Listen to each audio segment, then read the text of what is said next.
दोस्तों, भारत के अंतिम छोर में दक्षिण दिशा की तरफ समुद्र पार करके श्रीलंका में आज भी रावण के सोने की लंका के होने के सबूत दिए जाते हैं। हालांकि कई बार वैज्ञानिकों और पुरातत्व विभागों की टीम द्वारा भी इस चीज को बताया जाता है कि आज भी श्रीलंका में रावण की लंका मौजूद है, लेकिन अब उसके कुछ अवशेष ही बचे हैं। हालांकि कहीं कहीं काफी गहरी गुफाएं देखने को मिलती हैं।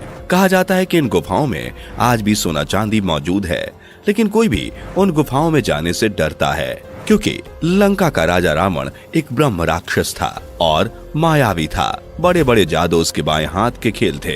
लेकिन दोस्तों, क्या आपने कभी सोचा है कि श्री राम जी ने जब रावण का वध किया तो उसके बाद उसकी पत्नी मंदोदरी का क्या हुआ, उसके भाई विभीषण का क्या हुआ, यहाँ तक कि उसकी अमूल्य सोने की लंका जो कि उसे शिवजी ने भेंट की थी, उस लंका का क्या हुआ? अगर आप भी इन सब सवालों के जवाब ढूंढ रहे हैं तो आज आप सही चैनल पर सही वीडियो देख रहे हैं, क्योंकि आज हम आपको आपके इन्हीं सवालों के जवाब देने वाले हैं। दोस्तों, धर्म ग्रंथ रामायण के अनुसार लंका के राजा रावण की भगवान राम के साथ युद्ध में हार हुई और रावण की मौत हो गई। रावण की मौत के बाद लंका में चल रहा युद्ध समाप्त हो गया। श्री राम भी सीता माता को अपने साथ लेकर वापस अयोध्या लौट आए और अपना राज संभालने लगे। रावण की मौत के बाद श्री राम ने अयोध्या लौटते समय रावण के छोटे भाई विभीषण को लंका का राजा घोषित कर दिया था और विभीषण ही लंका पर राज करने लगे थे। दोस्तों, कहते हैं कि रावण की पत्नी मंदोदरी को रावण के मरने का इतना ज्यादा दुख नहीं था, क्योंकि उन्हें पता था कि अगर रावण ने सीता माता को अपनी कैद से आजाद नहीं किया तो श्री राम के हाथों रावण की मृत्यु निश्चित है। एक बार मंदोदरी ने रावण से इस बात को कहा भी था कि सीता एक पतिव्रता स्त्री है और इस तरह किसी पतिव्रता स्त्री पर अपनी गंदी नजर रखने का मतलब ये है कि आपको अपनी जान से भी हाथ धोना पड़ सकता है। लेकिन रावण एक अहंकारी पुरुष था। उसने सीधे मंदोदरी से कहा कि मैं असीम शक्तिशाली हूँ, वो बनवासी मेरे आगे कुछ भी नहीं है। अगर वो यहाँ आते भी हैं तो उन्हें अपनी जान से हाथ धोना पड़ेगा। दोस्तों, श्री राम ने विभीषण को लंका का राजा बनाया तो राम जी ने मंदोदरी को सुझाव देते हुए कहा कि तुम विभीषण से शादी कर लो। लेकिन उस समय मंदोदरी इस बात के लिए तैयार नहीं हुई और उसने लंका में ही अपने आप को कैद कर लिया था और कई महीनों तक कैद रही। लेकिन फिर कुछ समय बाद कैद से निकलकर उसने खुद ही विभीषण से शादी कर ली थी और लंका की महारानी बन गई थी। हालांकि लंका की महारानी वो पहले से ही थी, लेकिन अब विभीषण लंका राज्य में कोई भी फैसला लेने से पहले मंदोदरी से जरूर सलाह मशवरा करते थे और इस बात से मंदोदरी काफी खुश रहती थी। कहते हैं कि रावण की मृत्यु के बाद विभीषण ने लंका की हर क्यारी में माता तुलसी का पौधा लगवाया था और सभी लंका वासियों को श्री राम का गुणगान करने को कहा था, जिसके बाद वहां पर रावण के साथ साथ लोग श्री राम का भी गुणगान करने लगे थे।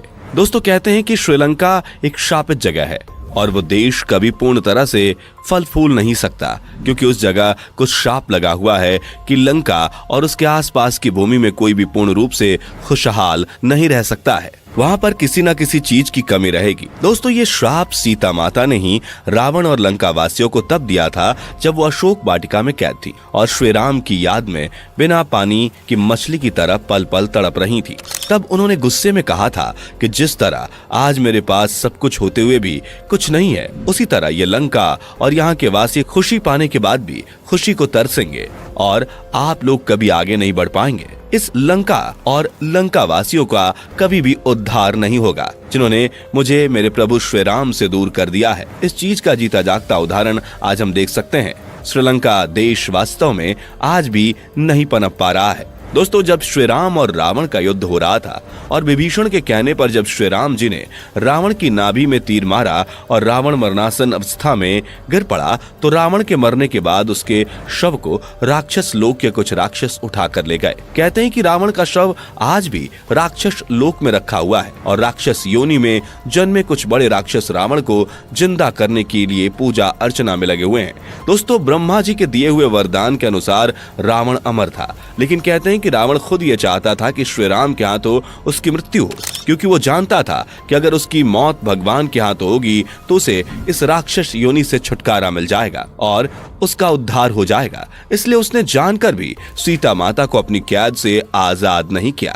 दोस्तों, रावण जरूर एक राक्षस जाति का था। उसने जरूर सीता माता को छल से उठाया हो और उसके मन में सीता माता के लिए जरूर गलत भावनाएं थी, लेकिन उसने कभी भी सीता माता को हाथ भी नहीं लगाया था और न ही उन्हें बलपूर्वक अपनाने की कोशिश की, क्योंकि उसे पता था कि यही उसके लिए मोक्ष का द्वार है। पुराणों की माने तो रावण को ये भी पता था कि आने वाले समय में राम जी, उनके छोटे भाई और संपूर्ण वानर सेना से उसका युद्ध होने वाला है।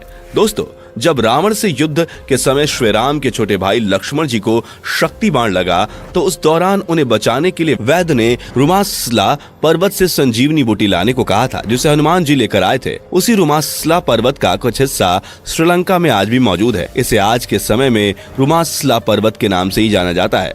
श्रीलंका की खूबसूरत जगहों में से एक उनावटना बीच इस पर्वत के पास ही है, इसलिए यहाँ पर्यटकों का आना जाना लगा रहता है। इस बीच पर आने जाने वाले लोगों से जब ये पूछा गया कि उन्होंने श्रीलंका में और क्या क्या चीजें देखी हैं, तो उन्होंने कहा कि उन्होंने यहाँ कई सारी चीजें देखी, लेकिन इसके साथ साथ उन्होंने ये भी कहा कि श्रीलंका में आकर उन्हें ऐसा लगता है जैसे मानो प्राचीन समय में वास्तविक लंका भी यही थी, जिसके कुछ अवशेष आज भी देखने को मिलते हैं। इसके अलावा श्रीलंका के इंटरनेशनल रामायण रिसर्च सेंटर और टूरिज्म मिनिस्ट्री ने मिलकर 50 ऐसी जगहें खोज निकाली हैं जहां रामायण से जुड़ी घटनाओं का उल्लेख मिलता है। उनके अनुसार इन्हीं में से एक जगह ऐसी है जहां रावण के भी होने के सबूत मिले हैं, जहां रावण की गुफा है।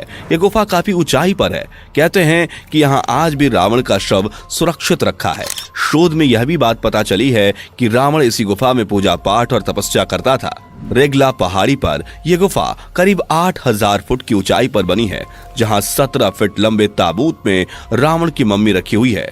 लेकिन घने जंगल और खूंखार जानवरों की वजह से इस गुफा में कोई नहीं जाता। पुराणों के मुताबिक रावण का शव राक्षस लोक में राक्षसों के पास है, लेकिन अन्य मान्यताओं में यह भी कहा गया है कि जब रावण के मारे जाने पर भगवान राम ने विभीषण को लंका के साथ रावण का शव सौंप दिया, तो विभीषण ने राजपाट संभालने के चक्कर में रावण के शव को बिना दाह संस्कार किए ही छोड़ दिया। इसके बाद राक्षसी कबीले के लोग रावण के शव को अपने साथ ले गए। वो शव को उसी गुफा में ले गए जहाँ रावण पूजा करता था। राक्षसों ने रावण को जिंदा करने की बहुत कोशिशें की, लेकिन कोई सफलता नहीं मिली। आखिर में उन्होंने रावण के शव को मम्मी बनाने का फैसला किया। उन्हें उम्मीद थी कि इस तरह वो उसे जिंदा कर पाएंगे। रिसर्च के मुताबिक रावण की मम्मी रेगला के जंगलों में सुरक्षित रखी है। श्रीलंका में कुछ लोगों का तो यह तक मानना है कि एक दिन रावण का मृत शरीर फिर से जिंदा हो उठेगा।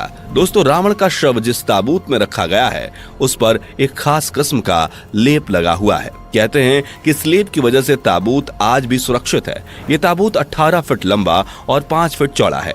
कुछ लोगों का ये भी कहना है कि इसी ताबूत के नीचे रावण का बेशकीमती खजाना दबा हुआ है। दोस्तों, रावण के बारे में पुराणों में लिखा हुआ है कि रावण शिवजी का बहुत बड़ा भक्त था। लोग शिवजी की पूजा में शहद, दूध, दही, इत्र, बेलपत्र आदि चढ़ाते हैं, लेकिन रावण शिवजी का इतना बड़ा भक्त था कि वो शिवजी पर अपने शीशों को काटकर चढ़ाता था। कई विद्वान लोगों के अनुसार रावण ने जानकर सीता माता को कैद किया था, क्योंकि वो जानता था कि ऐसा करने पर वो भगवान के हाथों जरूर मारा जाएगा और उसे इस राक्षस योनि से छुटकारा मिल जाएगा। और वास्तव में वैसा ही हुआ। दोस्तों, रावण एक राक्षस के साथ साथ एक ज्ञानी पंडित भी था। कहते हैं कि उसे वीणा बजाने का बहुत शौक था।